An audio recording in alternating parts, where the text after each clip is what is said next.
Quando a gente pensa em uma universidade, está pensando em conexões entre a história e a filosofia da instituição,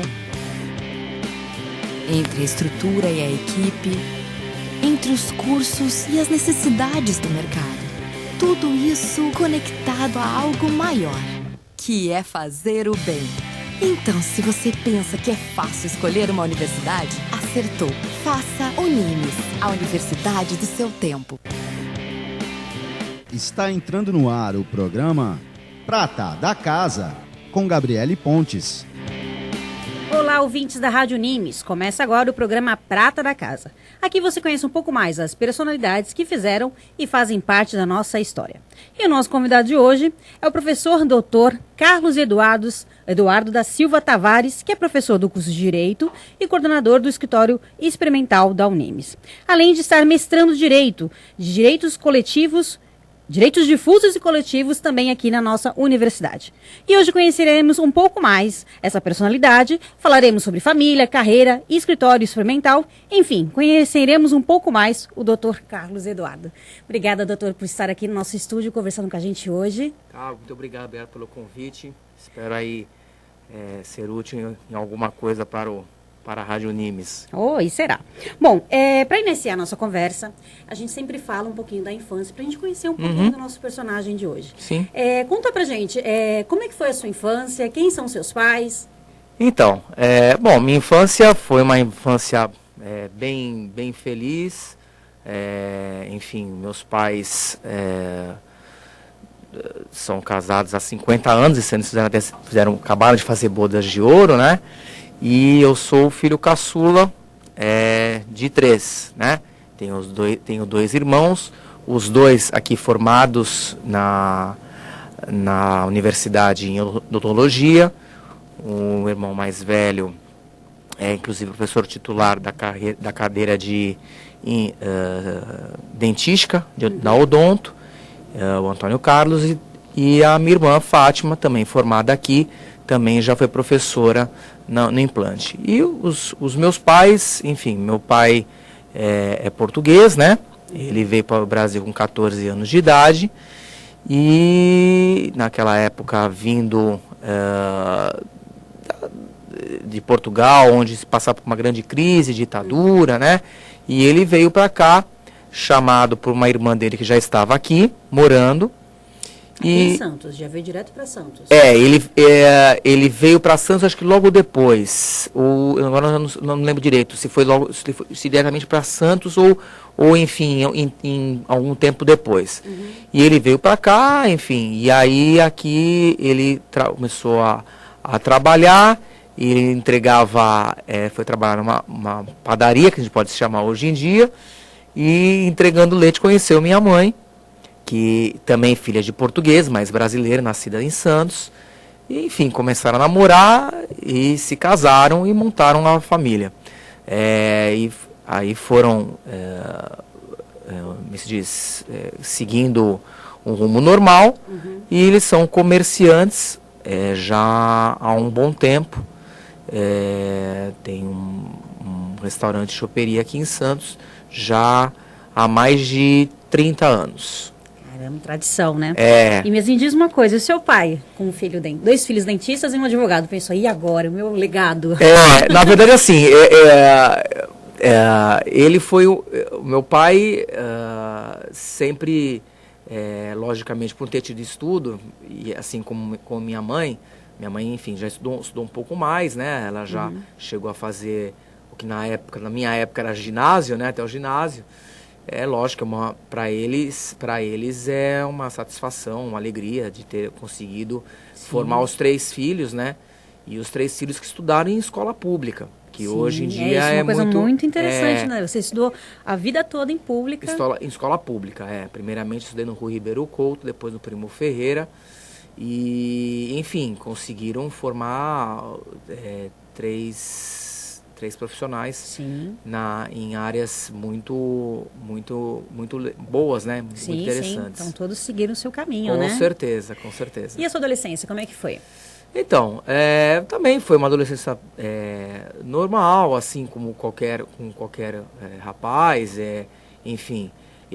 Na verdade, uma coisa que sempre foi muito legal é que a família sempre foi muito unida e também unida no comércio. Então, nós sempre ajudávamos mesmo no comércio no final de semana. Então, enfim, mas brincando com vizinhos, uma infância e uma juventude normal, feliz e, obviamente, estudando.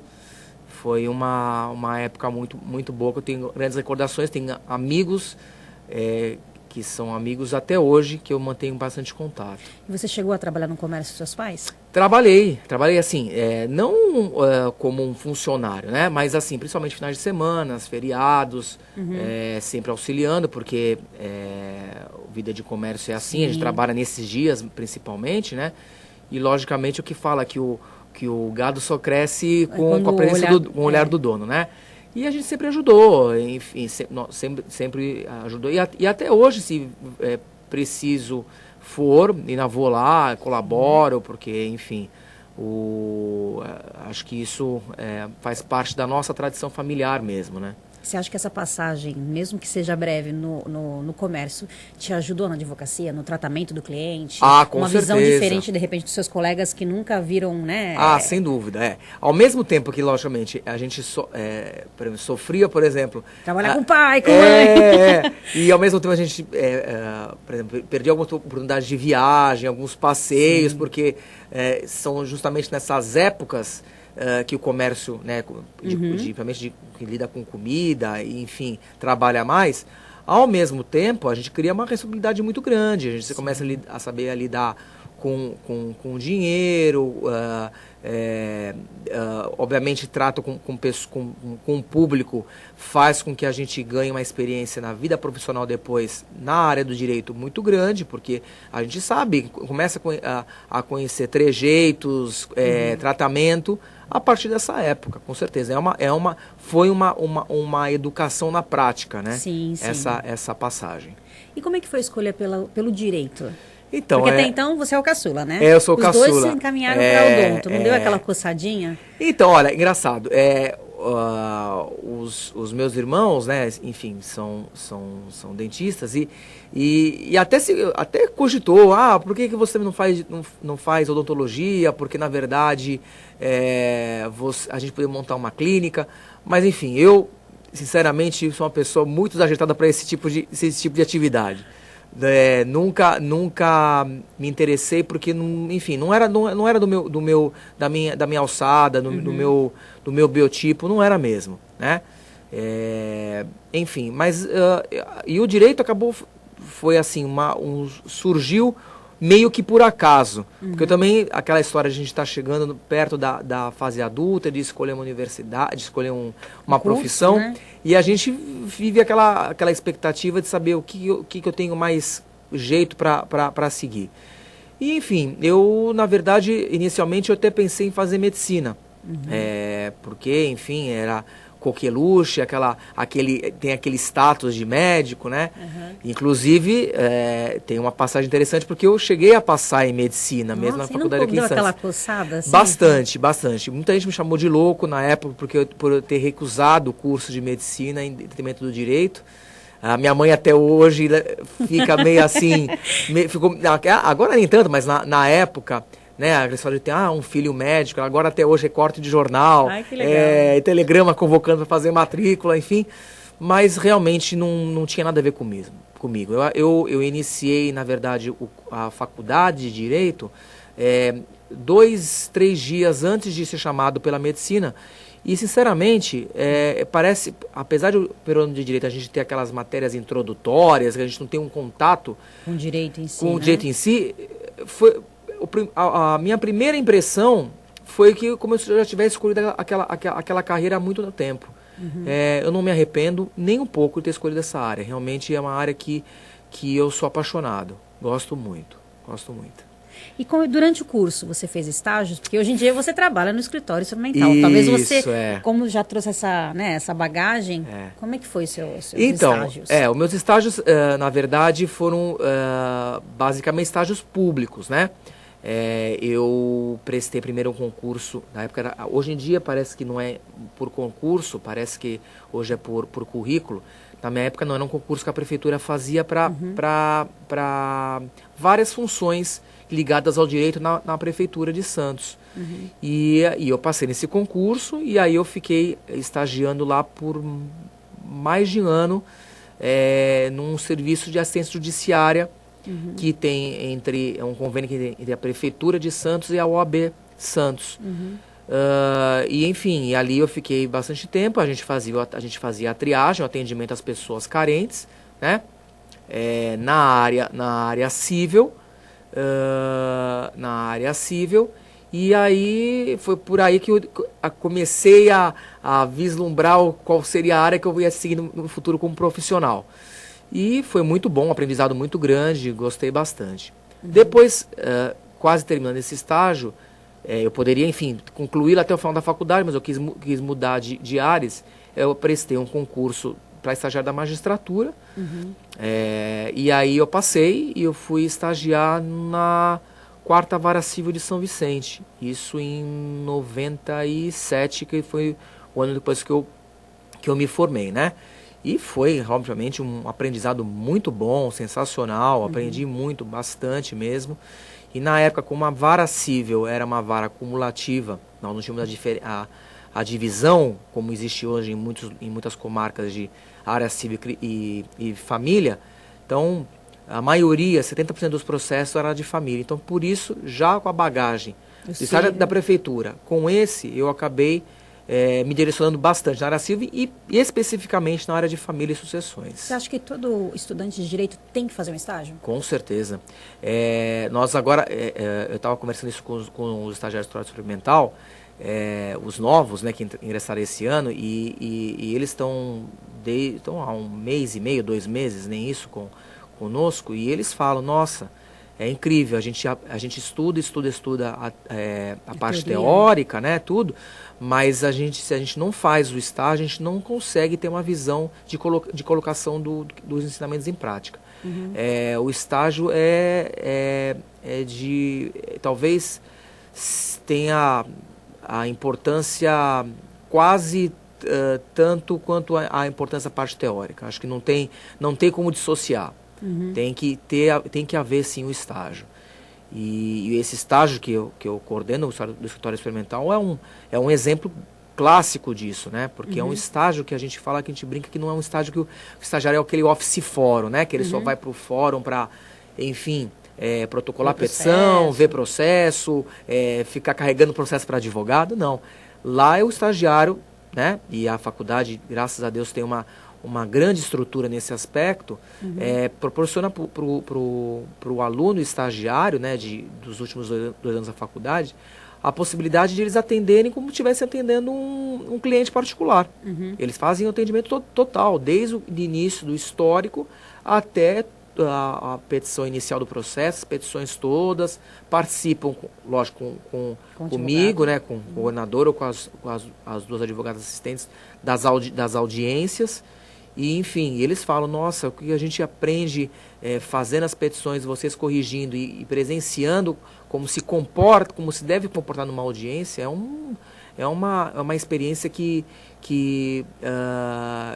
quem não tem vai sentir na hora que for advogar. Sim, com certeza. E na hora de advogar, quando você saiu para o mercado de trabalho, tirou sua OB, como é que foi? Fazer o primeiro escritório, ter cliente? E o engraçado é porque, assim, na verdade, eu acabei, como meus estágios, como eu falei, foram estágios públicos, eu acabei não fazendo estágio no escritório de advocacia. Sim. Então, por exemplo, eu fazia as que a gente fala de peças, petições na faculdade e acompanhava nos casos, principalmente quando eu estagiei na magistratura, mas a elaboração enfim, direta de um cliente mesmo vivo, né, particular, só aconteceu a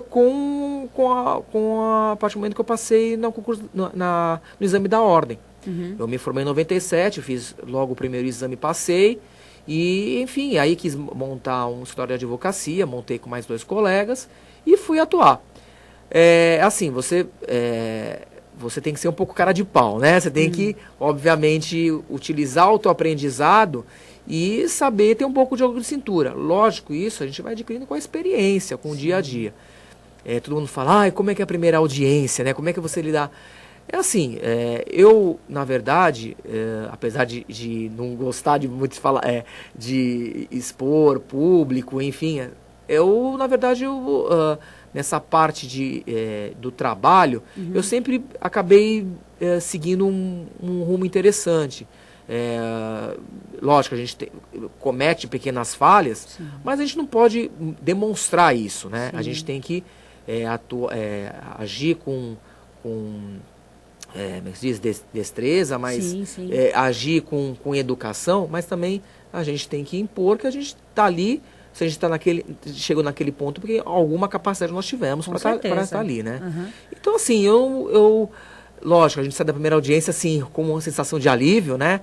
Às vezes você ri de si mesmo, porque você vai lembrar as coisas depois que acontecem. Uhum. Mas, enfim, eu tenho boas lembranças, assim, das primeiras audiências. E, logicamente, sempre uma audiência diferente da outra faz com que a gente sempre tenha uma nova visão, uma nova prática, né? Uhum. É muito bom. Eu falo isso para os estagiários da História Experimental, que eles, mesmo que eles tenham algum compromisso no dia, que eles não deixem de ir nas audiências, façam de tudo para ir. Porque a vivência com alguém que atua há um bom tempo na área, você lidar com, por exemplo, desde o funcionário do fórum, Sim. ao promotor, ao juiz, a como se direcionar com a parte, enfim, isso a gente só aprende assistindo, sim, vendo sim. os outros fazerem. Uhum. E é isso que a gente tenta passar para eles, né? Olha que legal, muito legal. E o exame da ordem, você acha que está cada vez mais difícil? Você acha? O que você acha do exame? Olha, eu acho... tão temido no hoje é bastante temido, infelizmente, com o passar dos anos, o índice de aprovação diminuiu, né? Uhum.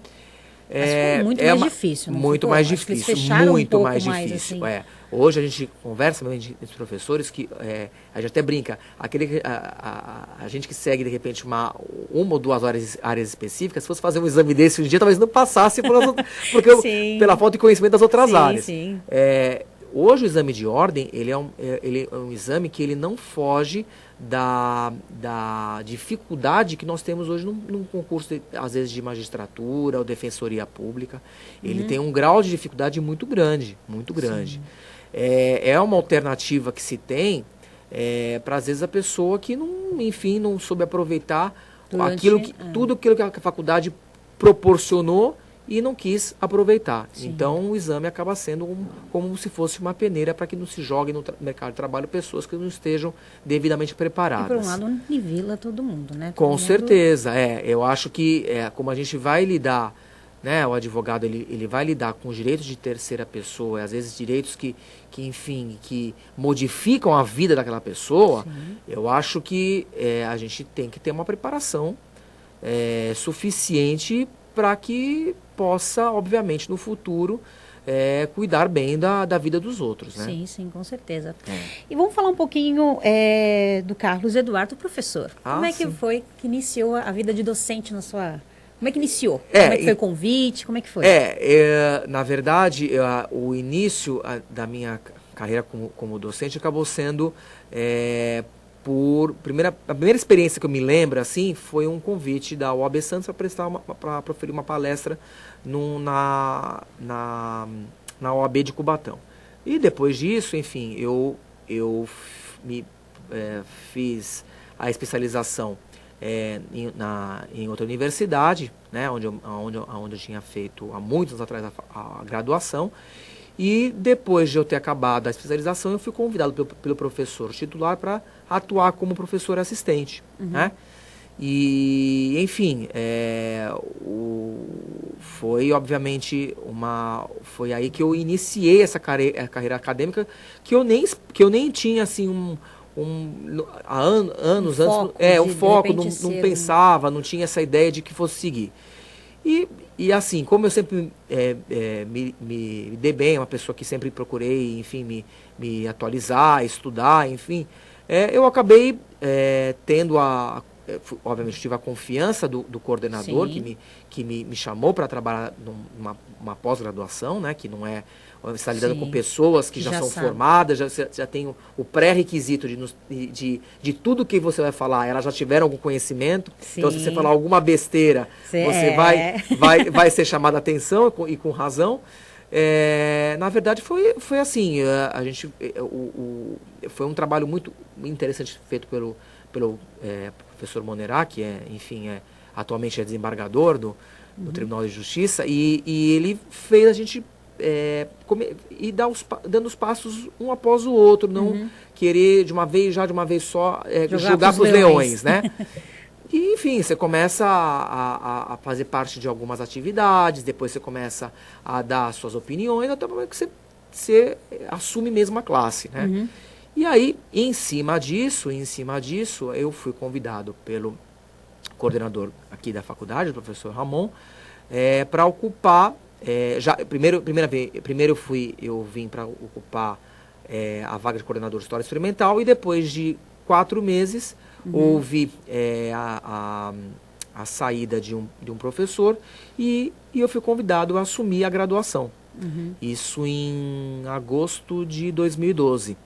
E desde então estou dando aula, é uma experiência muito gratificante, falar que a gente não fica nervoso, que a gente não gagueja, que a gente não tenha, às vezes, cometido alguns erros, é besteira, porque eu converso com professores que dão aula há 30 anos e eles falam a mesma coisa.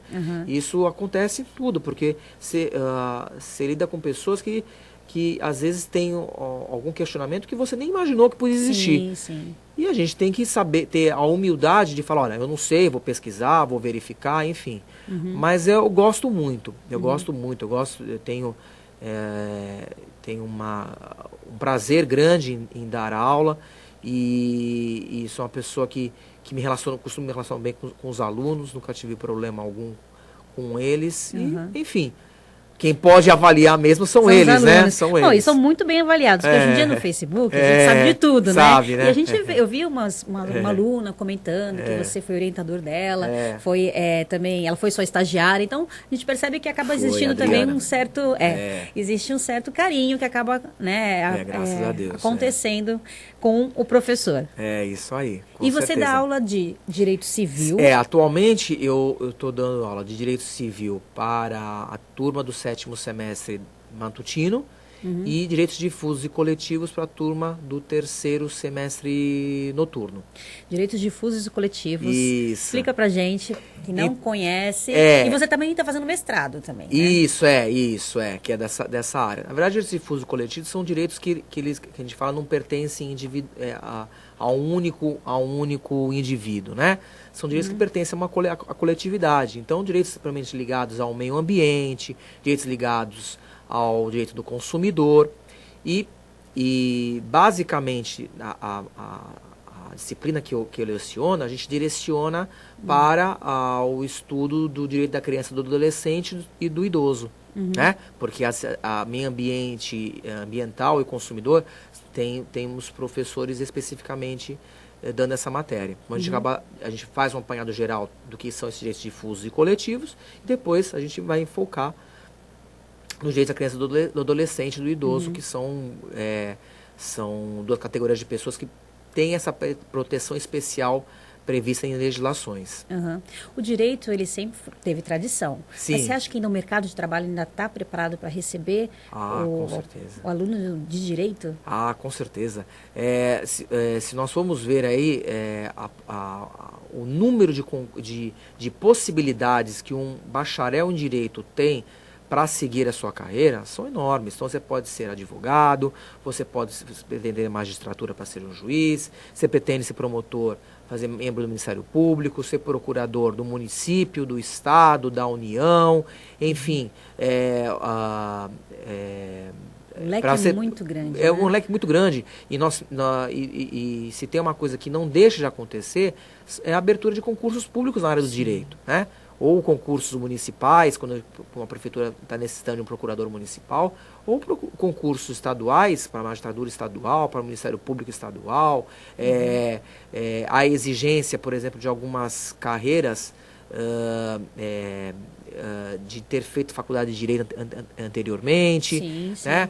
Principalmente parte tributária, fiscal, há muita coisa ligada ao direito e, enfim, na verdade o leque é enorme, enorme. Se nós formos acompanhar pelos jornais ou pela internet, sempre quando nós vamos lá, foi lançado um concurso público, pode ter certeza Que vai que ter uma provavelmente grande parte de direito, tem né? alguma coisa ligada ao direito, Uhum. normalmente. Agora, há pouco tempo, vocês passaram para cá, para o prédio da FEFES, né? Sim, sim. Como é que tá a estrutura? Como é que... Sensacional. Conta um pouquinho pra gente. Então, é um prédio aqui, né, do lado aqui da universidade, aqui na Barão de Paranapiacaba, número 28. É uma estrutura muito boa. É uma casa que foi realmente montada com vistas ao atendimento para as pessoas, né, carentes, né? Então as pessoas chegam lá, são recepcionadas lá numa recepção com ar-condicionado, televisão. Sim, eu tive lá, é muito bonito, tudo de vidro. Isso. Depois elas são, como a gente está lidando, a maioria das vezes, com problemas muito íntimos, né? Porque a gente atende 90% aí da área de família, as ações, então são atendidas em salas reservadas além disso nós temos uma sala dos estagiários equipada com 4 computadores, com internet, enfim, é uma estrutura muito boa, muito boa. E assim, aqui é um local que nós temos grande movimentação, né? Lá onde estava no centro, às vezes as pessoas ficavam com receio, porque, enfim, vizinhança. E agora também com o VLT também, né? Temos agora, vai ter o VLT aqui do lado, quer dizer, a facilidade das pessoas virem para cá, enfim, eu aproveito e convido as pessoas para ir lá conhecerem, porque realmente é um local de que as pessoas se sentem bem. E para quem é que pode usufruir do escritório experimental? Então, a comunidade em geral, isso, né? Então, como qualquer serviço de assistência judiciária, tem que ser para pessoas de baixa renda, né? Porque senão a gente estaria tirando do mercado de trabalho, tirando a possibilidade dos advogados atuarem, né? Então, na verdade, assim, aqui na faculdade, especificamente, nosso atendimento são para pessoas que residem na cidade de Santos ou que as ações estejam sendo movidas na cidade de Santos, né, na comarca de Santos. Tem que necessariamente serem da área civil, né? Sim. E aí, dentro da área civil, nós atendemos, como eu falei agora há pouco, família. A maior parte dos casos são da área de família, então separações, divórcios, alimentos, execução de alimentos, enfim, essas matérias. E tem que ter uma renda familiar de, no máximo, 3 salários mínimos, né? Como ocorre também com a Defensoria Pública, como ocorre com a Prefeitura nesse serviço de assistência judiciária. Isso é um padrão. A renda familiar, não é apenas a pessoa, as pessoas que residem naquela residência especificamente. Então, a pessoa que se enquadrar, né, nesses índices, nesses requisitos, ela pode ir lá no escritório, na recepção, ela faz como é que ela faz? Ela faz ela chega, papel? Isso, né, ela chega lá, vai ser atendida pelas nossas funcionárias, né, nossas secretárias, e elas vão pedir a documentação, para fazer a triagem, para ver se, principalmente, comprovante de residência, comprovante de renda, né? Enfim, algum encaminhamento, às vezes, do fórum, os documentos básicos, RG, CPF, enfim. Como nós temos muito interesse de menores, esteja o nascimento dos filhos, e a pessoa passando por essa triagem, nós encaminhamos para um dos estagiários para eles fazerem o atendimento, fazerem o histórico. E aí o estagiário, ele faz o processo... Ele monta a ação e aí ele faz lá a petição e repassa para mim, para as duas advogadas, para qualquer um de nós 3, para que nós façamos a correção e sendo, por exemplo, um caso assim, muito específico, que realmente precise, a gente às vezes atende conjuntamente com eles, dá as orientações que devem ser necessárias. Olha que legal, interessante. Quantos estagiários tem? Então, atualmente nós estamos com 8 estagiários. 8 estagiários, nós temos 2 alunas que estão no último ano da faculdade. É que os estagiários são dos últimos 2 anos, Dos últimos né? 2 anos, E agora o curso é semestral, né? Então, do 7º ao 10º semestre. Porque é uma exigência o estagiário ele ter uma carteira de estagiário da OAB e só consegue ter essa carteira aqueles alunos que estejam matriculados a partir do 7º semestre, ou no caso, 4º ano da faculdade. Já teve algum caso assim interessante para a gente poder falar aqui? Então, por exemplo, nós atendemos muito, a maioria das nossas ações são pedidos de alimentos, né? Então, desde pessoas que passam aí por grande necessidade, mas, por exemplo, algum caso assim, mais emblemático, um caso, por exemplo, nós já tivemos uns 2, 3 casos de pais que, no momento das visitas, retêm a criança e deixam a mãe sem a companhia delas. Então, nós já conseguimos várias vezes conseguir uma busca e apreensão desses menores. E, enfim, de as pessoas virem nos abraçarem. Que nervoso, de passarem por todo esse nervoso e depois conseguirem isso. E a gente é uma satisfação profissional e pessoal muito grande, porque a gente está lidando com a parte mais forte, que é a parte da emotiva, família, né? De familiar, né? E a gente vendo essas reações, às vezes as pessoas, nossa, chegam ali, a gente ficando até sem graça, a gente já escutou, meu Salvador, algumas coisas desse gênero, né?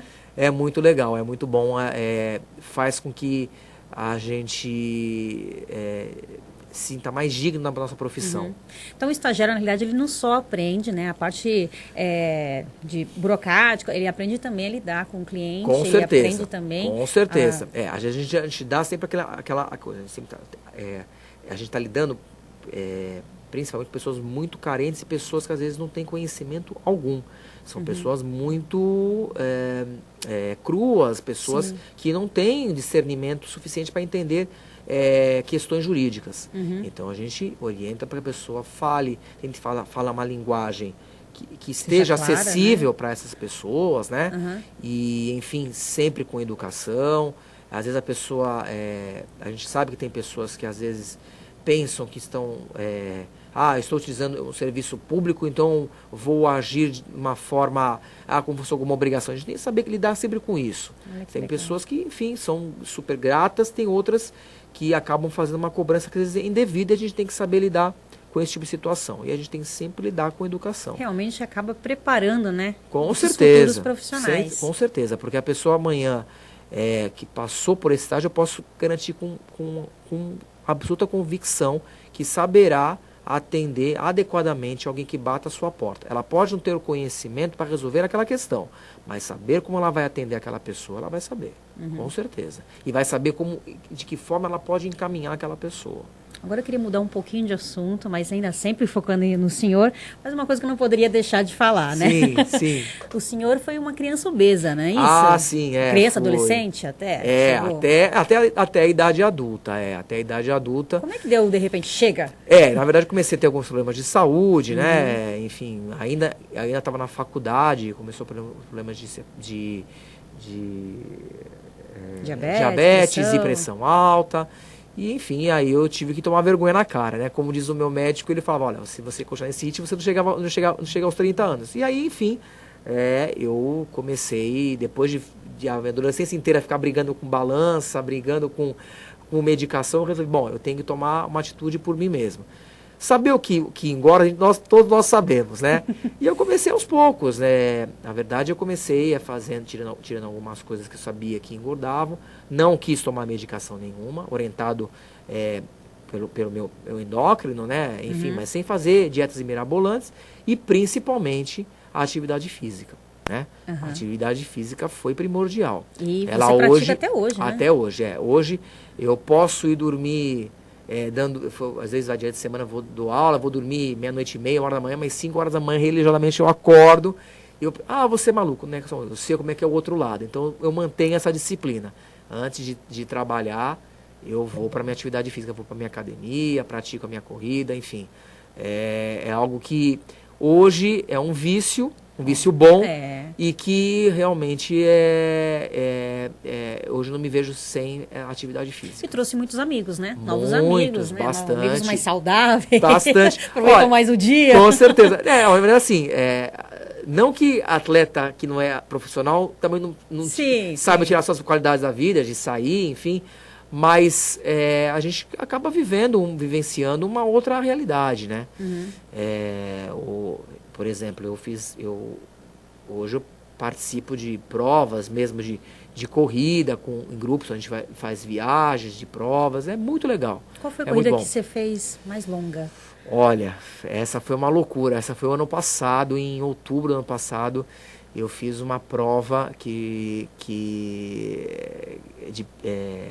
sozinho, né, sem revezamento, de Bertioga a Maresias. São 75 quilômetros. Nossa, mas o que deu a ideia? Então, foi de repente porque- uma meta? Foi uma na verdade aprovação? assim. Um castigo?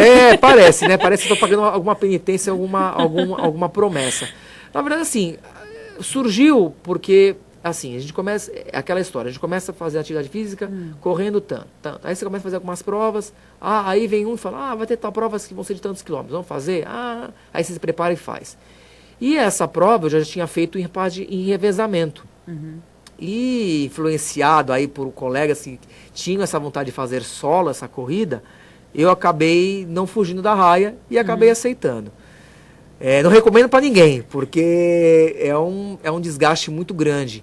Não digo... mas chegar é muito bom, né? Chegar é muito bom. O prazer que te dá é muito grande. Mas o que é complicado não é, às vezes, em si a prova em si. São os treinamentos para essa prova. Uma prova dessa, a gente requer uma preparação física e alimentar, por exemplo, de mínimo de 2 meses antes. E, na verdade, como uma pessoa que tem muitas atividades, eu conciliar esse treinamento com minha vida pessoal e profissional, principalmente, foi muito difícil. Foi muito difícil. Porque eu sou uma pessoa que me chamo muito de Caxias, né? Eu, quando pego uma coisa, eu costumo levar lá a ferro e fogo. Percebi. Então eu fiz todos os treinos que o meu treinador passou. Olha que legal. Eu já falei para eles que foi a primeira e única experiência nesse aspecto. Logo te convidam e você vai, vou tentar mais uma vez. É o que falam. E alimentação? Mudou de vez, radical? Não, hoje em dia você ainda... Não, eu como muita coisa saudável, adoro coisa, mas também como besteira, também como qualquer pessoa. E dá pra gente conseguir conciliar, né? Dá pra gente conseguir conciliar. Se a gente abusa um pouquinho um dia ou no final de semana, durante a semana a gente recupera, fazendo atividade física conjuntamente, a gente sabe, dá pra se controlar, né? Saber o que engorda a gente sabe. Então, se a gente vai comer, por exemplo, esse pensamento, você vai comer um arroz com batata. Então, a gente faz um equilíbrio entre as coisas, né? Mas eu gosto de comer besteira, gosto de comer fritura, também com qualquer pessoa.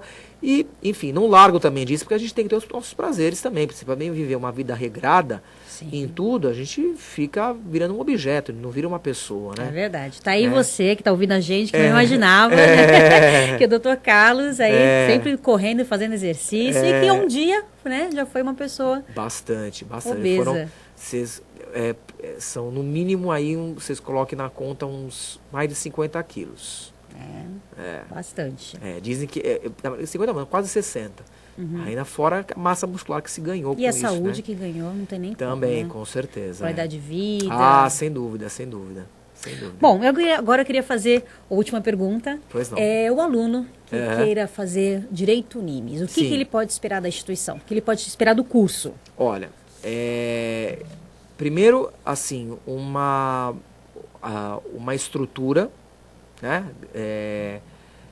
Muito interessante, ainda mais agora aqui no novo campus, aqui no Paranapiacaba, né? Que dá ao aluno um sentido de comodidade, e isso é muito bom. E na parte docente, eles podem ter certeza, não falo não por mim, podem me excluir, mas aos demais professores eu posso garantir que eles vão ter, assim, grandes mestres. Nós temos um corpo docente aí de mestres, doutores, juízes, embargadores, advogados renomados, enfim, pessoas que atuam na área até hoje, pessoas que não pararam no tempo. Sim, isso é importantíssimo, né? Que sempre estão se atualizando e que trazem aí aquilo que de melhor um aluno pode querer de uma instituição. Então, eu acho que não é querendo vender sardinha para o lado da universidade, mas a faculdade tem um material humano muito bom que será sempre a grande ajuda que um aluno pode ter. Olha que legal. Eu acho que quem escolher a Unimes como a sua faculdade não vai se arrepender. Com certeza. Doutor, muito obrigada por você aceitar o convite. Eu queria Desculpa aí por alguma empolgação ou alguma coisa que foi faltando. Foi muito prazerosa a nossa conversa. E eu queria deixar um espaço para você mandar seu recado para quem estiver ouvindo ou estiver nos vendo nas redes sociais. Seria no aspecto de... O recado que você quiser dar para as pessoas. Então, gente, obrigado pela atenção. Primeiro, coloco à disposição aqui como professor na faculdade, para de repente alguém tirar alguma dúvida que eu de repente possa ajudar. E se temos pessoas aí que precisam de uma orientação jurídica na área civil e não tem, e estão dentro dos parâmetros, nos procure no Escritório Experimental aqui na Barão de Paranapiacaba, número 28, que serão muito bem atendidos, né? Também se alguém tiver essa vontade de saber essa mudança de vida, de atividade física, tiver que querer conversar um pouquinho, também pode me procurar, também ficarei muito contente. E aqueles que estão pensando em estar numa universidade, não esqueçam que a Unimes está aqui para melhor servi-los. É isso que mais importa. Muito obrigada. Tá bom? Bom, pessoal, eu espero que você continue o seu lindo trabalho. Muito obrigado. E lembrando, acessem e curta a nossa página no Facebook, Prata da Casa. Lá vocês podem acompanhar outras entrevistas que fizemos aqui, além de fotos, bastidores ou até você mandar o seu recado pra gente. Prata da Casa tem direção de Estênio Lozada e apresentado por Gabriele Pontes. O programa de hoje vai ficando por aqui. Um abraço a todos e até mais. Quando a gente pensa em uma universidade, está pensando em conexões entre a história e a filosofia da instituição, entre a estrutura e a equipe, entre os cursos e as necessidades do mercado. Tudo isso conectado a algo maior, que é fazer o bem. Então, se você pensa que é fácil escolher uma universidade, acertou. Faça Unimes, a universidade do seu tempo.